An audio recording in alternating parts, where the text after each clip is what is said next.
community. This is Susan from Rogue Retreat and Foundations for Recovery, and we're coming at you, going to share a few things about isolation.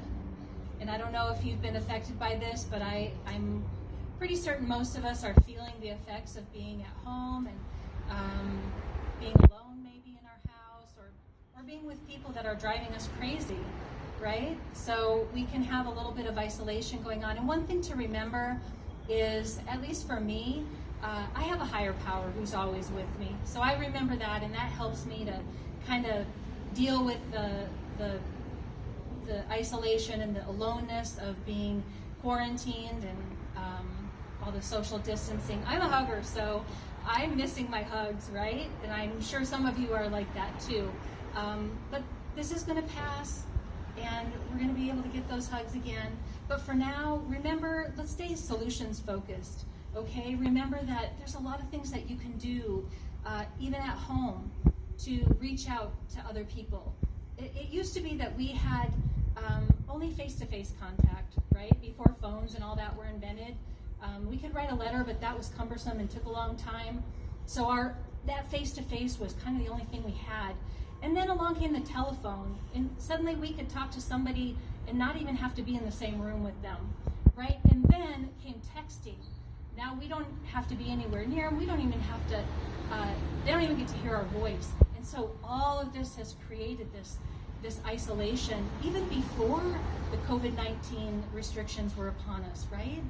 So something that you can do is, yeah, it's great to be face-to-face, but hey, right now, a phone call is better than nothing, right? You can go onto Zoom, you can find a meeting. Isolation is really the opposite of recovery. Isolation is what addiction is all about, and it fosters our addictions. And so to stay solid in our recovery, we really need to be reaching out. Something to be mindful of is, if your children are home with you, make sure you take really good care that they're getting that kind of social interaction, even if it's just with you, but take time to spend with them. Go outside and play board games. Make sure that they are not feeling the results of the isolation.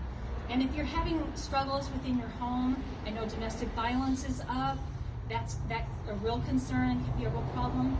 So if you're struggling with that, make a phone call to someone. Get some support for yourself.